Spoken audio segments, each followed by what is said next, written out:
Hey, what's going on YouTube? So today I want to do a video about whether to use auction or buy it now for one certain type of listing. Now the examples I'm going to use are more, I'd say, applied to like a college student. Obviously it's applied towards me, but they should be relevant for all relevant for really anything you're trying to decide whether you should list on buy it now. I'm pretty much going to get the pros and cons and reasons why you should list or not list on auction or buy it now listings. So the two examples I have today are FIFA 15 for the Xbox One and marketing textbook. So go ahead and start with FIFA 15. So again, this one's obviously not sealed, so it's going to decrease the value a little bit. I have played it. I'll just go for this specific game right now. This one that I'm holding in my hand is not a brand new sealed one. So I would list this on auction, and a couple of reasons why. One, it's doing well right now. Not just right now, but FIFA kind of does well all throughout the year. Until a brand new game comes out, normally there's roster updates, whether it's for the MLS. I think the MLS is the last one to update its rosters, but throughout the entire year that FIFA's out, there's pretty much roster updates going. So pretty much the entire year it's relevant to the entire world of soccer. So also the new game's about to come out, so you probably want to sell it pretty quickly. Once the new game does come out, then the value does substantially drop, as is with any other video game, but especially FIFA, partly for the reason that I just gave you. Also, if you list it on buy it now, it might not sell in time for the next game to come out. And like I said, same thing, the value will just drop substantially, and you definitely won't get what you were hoping for on buy it now.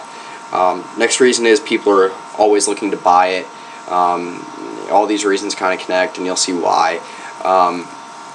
You know, there's not a whole lot of MLS fans that, or especially compared to EPL or League One or La Liga, any of those leagues over in Europe. But anyway, there's still going to be people looking to buy FIFA, whether they want to try to pick it up for cheap just because they're trying to buy it quickly, or they really don't want to spend the money on the next one.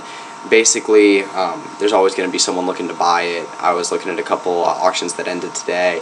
Even the ones that aren't sealed anymore are still selling for about $20-25 on auction, which obviously is about half of, maybe even, I think it's about a third of what you would buy it new when it comes out. But for having played it, if you did get it when it first came out, for having played it for a year, if your disc is still in alright condition, then that's a lot to get for the game, especially a lot more than you get at like GameStop or Best Buy, any sort of place like that. So, and last reason is, this isn't just towards this game specifically, this is just towards every auction. You get your money quickly. When you list an auction, you know exactly when you're going to get the money. You set the auction for a specified amount of days. Normally it's about, I'd say like 5, 7, 10. Those are the most common ones. You can also list for 3 or 1. But you know exactly when it's going to end. You know exactly when you don't know exactly when you're going to get your money, but you know exactly when it's going to sell. Normally the buyer will pay within 48 hours most of the time. If it's a good buyer especially, you'll get it within 10 hours.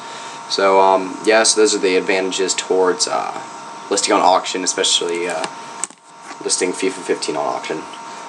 Like I said, that can apply to a lot of other examples, but those are just the reasons why I would sell that certain item on auction. Now I'll move on to the marketing textbook. Don't really know what edition this is. Let's see if I can find it. I believe this is 2014. Yeah, 2014. So you might get 2 or 3 more years use out of it. Like I said, obviously it's a college textbook. This is more tailored towards a college student.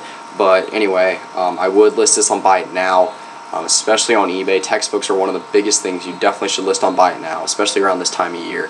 You list a textbook on buy it now in like October. I mean, not really many students are going to need that. Not a whole lot of students are going to be selling it, so there's really no market at all. I don't know who's looking to buy a textbook in the middle of October. It's probably slacking. But anyway, definitely something you want to list on buy it now. It might take a little while. Definitely the best times to sell it are around July, August, maybe even beginning of September, and then December, January, beginning of February. So obviously those are the times when the semesters begin. I'd say even before summer school, so people are still looking to buy textbooks then. A lot of what buy now is just knowing when knowing when to list something, knowing when to sell high, and also setting the right price. So that's a big thing with textbooks, is if you sell it on auction, you're probably not going to get a whole lot for it.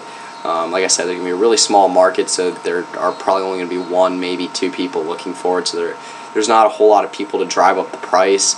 And let's say you're looking to get $80 for that, and you listed it $5 to start.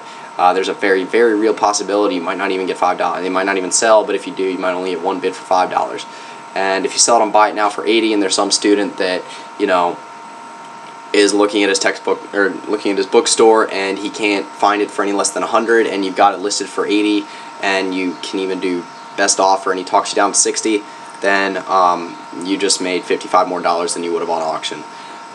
Like I said, it's about knowing the right time to list it, but even so, if you list it in October and then you keep it up until December, January, then that's only about, I'd say, 20 cents extra in fees, and you just made 55, 60. Basically, you're going to make about from what I've found, I've listed textbooks on auction and on Buy It Now, and what I've found is when you list them on Buy It Now, you list them at the right time, then you'll probably get around 500% more on Buy It Now than you would on auction, which obviously is a large number.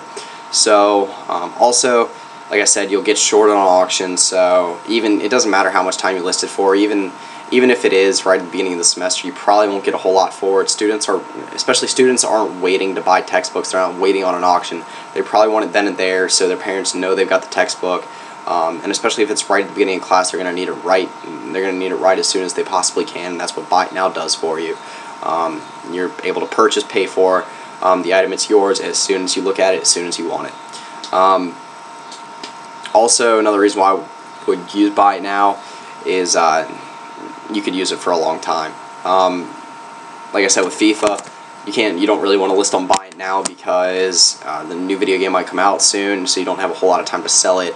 With this textbook, like I said, it's a 2014 edition, so it might be 3-4 years before another one comes out, and even then some teachers might still use that edition. So you're going to have a lot of time to sell it. If you're patient, if you don't need that money right then and there, then keeping on Buy It Now for a little while, even though the fees may rack up, it's worth it in the end. So yeah, those are the pros and cons, basically, of listing on each type. There's a few other factors you can take into account for Buy It Now and auction, but those are just two good examples of items that I would list on Buy It Now and auction, and then why. Especially if you're a college student, these two are very relevant examples to you, and ones that if you're looking to sell on eBay, you should definitely use. So yeah, that's pretty much it. I have actually been putting my Twitter and Instagram in the description below now, even for my how-to videos. So most of the time I only put those in my like card videos and maybe the college football ones. But if you guys have any questions for me, I do share the videos on my Twitter account. So if you don't keep up to date with any of these, if you're not subscribed, then you can look over there. But if you do have any questions, like I said, comment, shoot me a message on Twitter, really anything. So yeah, that's pretty much it. So yeah.